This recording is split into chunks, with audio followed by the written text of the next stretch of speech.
Todd. So thank you for joining, and really just starting off in the conversation. A lot of times when clients talk to us, they basically start off by saying, I hear annuities are bad. You know, we hear this all the time. And what I always tell clients is today's annuities are not your grandmother's annuities. They're not your mom's annuities.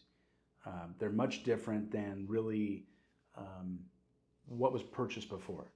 And I think there's a lot of rhetoric out there from financial advisory firms that are ultra focused on assets under management, where there's a big firm called Fisher Investments that they made their career out of saying annuities are bad, don't buy annuities. I wonder why. Exactly. Yeah. But I think annuities aren't bad, they're misunderstood. Yeah.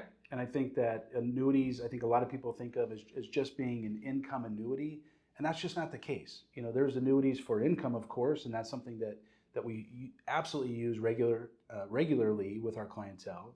But there's clients that need just accumulation only with IRA money. Maybe that's a required minimum distribution. We have clients that really are focused on legacy. They want to leave money to their children or grandchildren, or maybe even a nonprofit. And of course, with those funds, we have products that actually have guaranteed death benefits, guaranteed death roll-up benefits that can be fantastic and help the client use that as a strategy. And then we also have bank money, CD money. We have a product called multi-year guarantee annuity called 𝗲𝗍𝗃. We're typically a couple points better than banks, no fee, and probably one of the biggest things people love with after-tax money. In a CD, you get taxed, you get 1099 on the growth every single year. That rolls up to your 1040 tax form. With an annuity product being an insurance product, you don't get taxed at all until you take a distribution. So not only are our products giving you a better interest rate for a longer period of time, but now those interest rates are compounded. Yeah, and I think it's also fair to say, when you joined this market 26 years ago, would you say they're the exact same what they were 26 years ago? Not at all. Fixed indexed annuity did not exist 26 years ago. And today it is by far probably one of the best products available in the market because a lot of the products out there, and this isn't true of every company, but a lot of those products have an uncapped upside potential. Some companies do have caps. Most of the products that we offer don't. And at the same time, gives them 100% insulation and protection from downturns in the market. That's for a lot of people, right now the stock market, and here we are in 2026, 3 days ago we hit March 9th, which was a 17-year bull run from the last bull run in the history of the stock market. The last low in the market was March 9th of 2009. Today is a great day. Today's a great time to pull money off the table and sweep some of those gains out of there because our market's not going to last forever. At some point, things will change. Yeah, and I think overall, at this point, you're not even recommending most of the time majority of the funds. We're, if anything, diversifying, just making sure there's at least one bucket of guarantee. Well, not only are annuities not a one-size-fits-all, but everybody's needs are different. Everybody's fund situation, their wealth situation is different. So really we try to dive into where the client's needs are and match and parallel the right product for their needs. Yeah, and I think a great spot with us is it's still like we do on the Medicare supplement side, which is the free consultation. So if anything, we're always happy to tell you what you're doing is what is best for you. So if you want someone to tell you what, you don't need to do anything, we're happy to do that. So Todd, I also heard about certain myths when it comes to I can't withdraw my money from an annuity. Why would someone have that belief that they can't pull out anything? Yeah, no, that's a great question. The reality is some products don't allow any withdrawals. Some products will only allow interest gained withdrawals. Some companies you can take 5%, 7%, even 10% penalty-free withdrawals. But I think when we hear that, a lot of times I think people associate that going back to my mom's annuity, my grandma's annuity. It was there as a single premium immediate annuity, what we call a 𝗪𝗐, and maybe they haven't turned income on yet, or they're whatever the case is. But the other side of that coin is a lot of the annuities have a specific period of time before you can take all of the money out. So what I always tell clients is most of our products, our clients have the ability to take money from if they need it. The most they're going to be able to get out in 1 year, penalty-free, is 10%. But we talk through that with the client so that if they do have a need to withdraw funds, that we make sure we put them in the right product. Yeah, and I think to add a point where we've talked in the first video is also focusing on you're not moving all of their assets into one vehicle where all their money is locked, right? We're focused on a certain amount where they're moving money basically that they know typically they're not going to touch. Well, look, at the end of the day, liquidity is incredibly important. We don't know where someone's emergency needs are going to lie. Mm-hmm. It could be a car replacement, it could be an air conditioning system, maybe it's on a whole roof.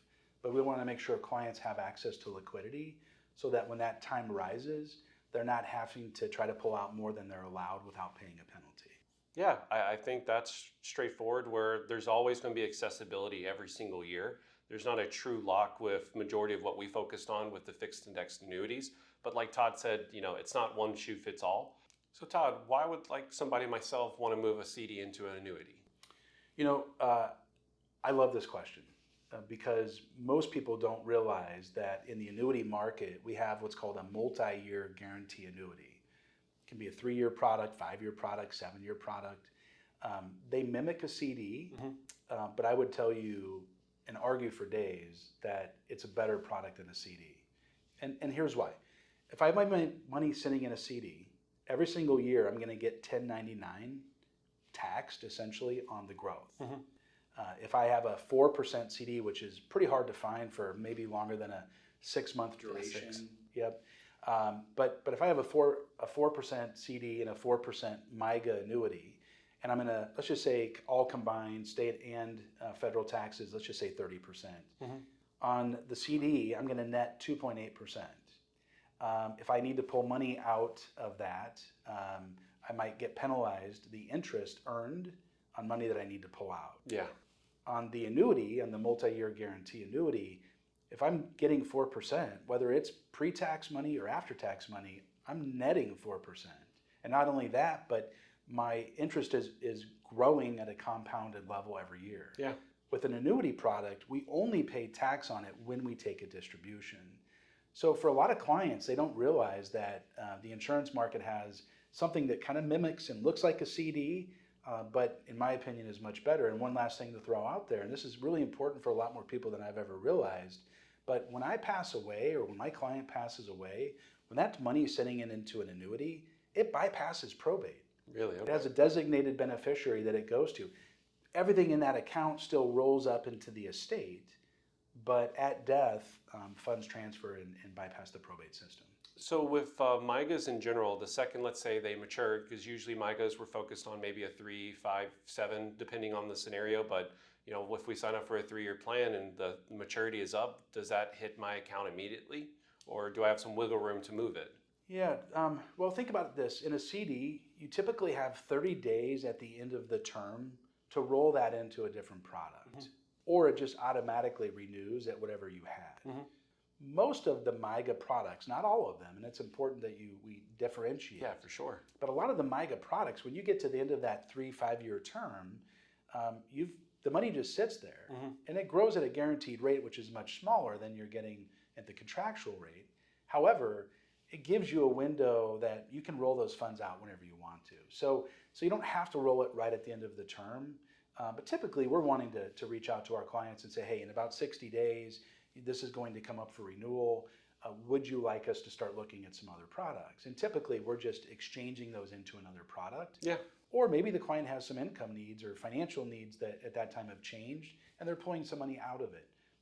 It's not a one-size-fits-all, but when we're comparing MYGAs to CDs, the MYGA really is giving you a better rate and not being taxed on it with non-qualified funds. It's a phenomenal product. Yeah, it's crazy how when you hear guaranteed, it actually means guaranteed, right? It's kind of cool. Thank you again, Todd, for your time today. I appreciate the Q&A that we got to focus on today with myth busting. So I think it gives a lot of value to our clients, making sure their voice is heard. But we still, at the end of the day, want to educate first and then go from there. Appreciate you having me. Thank you. Thank you, guys.